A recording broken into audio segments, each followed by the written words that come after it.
Today is the June 16th Metro Musky Report. The bite throughout the Metro has still been really slow. It's been a tough spring. Water temps are ranging anywhere from kind of the upper 60s to like a 73, 74 degrees, depending on what lake you're on in the Metro. Each lake still has warm water spots, so that's still super key to finding these muskies. Speaking of that, so let's jump in quickly to location. Where have we found muskies over the last week, and where should you be looking in the next 7 days?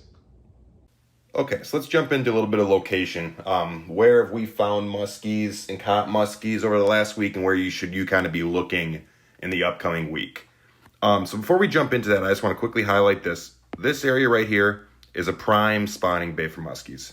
Soft bottom, shallow, muck, weeds, everything you look for in a spawning area. These spawning areas still seem to kind of be the focal point of where these fish are being found.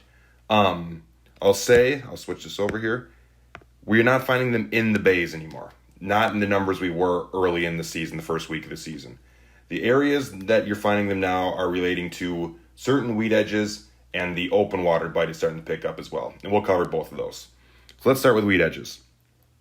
The two distinct areas that fish are being found and caught right now are shoreline structure, that being points like this and points like this.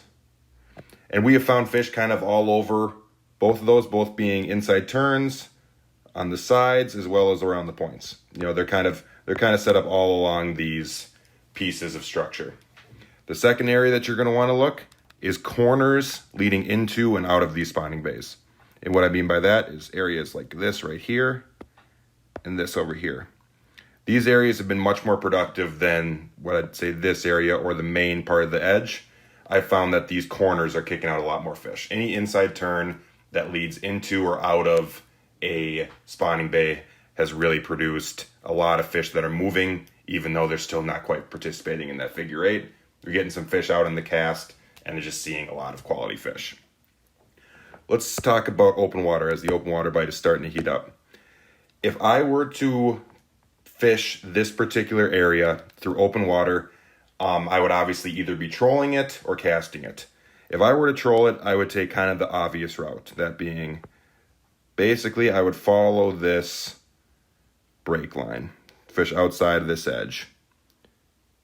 That would kind of be the route I would troll, and I would kind of do that over and over again, watch my side imaging, look for pods of bait.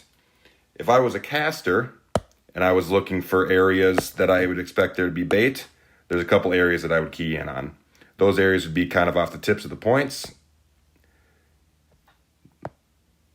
as well as kind of inside this main basin, outside of the spawning area. So these are the areas you're going to want to basically follow this blue line, watch your side imaging, and keep an eye out for bait. And these are kind of the areas where I would expect to see bait this time of year. Now that we know where these muskies are setting up, let's kind of take a quick peek into what lures we should be throwing and how should we be working them to get these muskies to bite. So we'll start on the weed edge. So on the weed edge, slow and steady has still been king. For us, the ultimate search bait has been a dive and rise, like this weighted suic, 10-inch weighted suic. I still think downsizing might trigger some more bites, but if you're looking to find some fish that you want to go back on during the bite window, a dive and rise has been just awesome. Moved a bunch of fish, big and small, on these lures this spring. If you have a bite window, whether it's a weather window or moon, you should always have somebody throwing a small bucktail if you can. Reaction strike. This is a 5-inch rabbit squirrel.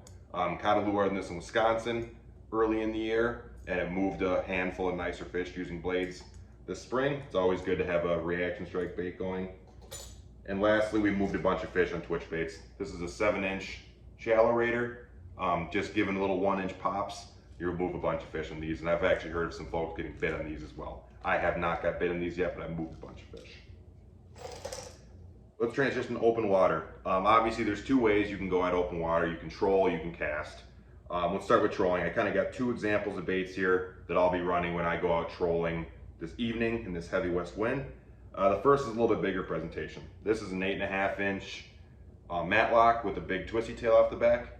You could also run like a 10-inch matlock. This would be another great one. I always run in the shallow one just because I like the way it gets more erratic action, it wanders more. So I'll have this running in about 8 feet of water, or 8 feet down, I should say, over open water. Second setup I'll have is a 7-inch depth rater. This is kind of in a perch color. I kind of run these as an alternating when I'm solo. Basically, I'll run the matlock, and if I feel like I'm getting fouled up with weeds, I'll reel that in, have this on my second trolling setup. As soon as this gets in, I'll drop this back and kind of have a 1-2 punch and get to kind of run 2 different setups. Casting open water. So this is, you kind of use these presentations when let's say you're trolling and you find a huge pot of bait. Crankbaits don't get bit and you want to come back and work that pot of bait a little more thoroughly. I always lean towards rubber as a first option, and some of those options are obviously you got the Mag Dog. I don't see any reason to go any smaller than this. If you have really small forage, you might want to consider a regular dog or a Medusa. So you throw a Mag Dog. This is a Poseidon from Chaos Tackle. It's always good to roll a swimming bait through there. You can put a bell sinker on that front hook if you want to get down a little deeper. The same concept would work with a swimming dog. And I'm a big fan of tubes. These are a confidence lure for me. This is a Red October 10-inch tube that I have rigged up with a little bit heavier harness. And I rigged up this Colorado blade on the back on a ball bearing swivel. This just gives a little more flash, especially when you're working in that deeper water. And a tried and true, the beaver. The beaver's an awesome lure. I got a weight screwed into the bottom. You could even put heavier weights on than this if you want to work that down, 10, 12, 13 feet of water. These are also great search baits when you want to cast those open water baits. Hopefully the bite picks up. We're supposed to have some hot weather coming up this week, so that should warm up water temps and push us closer and closer to the shallow water weed edge bite that we all have been waiting for. If you enjoy these Metro Musky reports and you'd like to see them in the future, feel free to hit subscribe. Follow us on Instagram at ourlandwater. All that information will be below. I put a post out anytime there's new content, so you'll get notified if you follow our Instagram page. Good luck this week. Hopefully these tips will help, and we'll see you out in the water.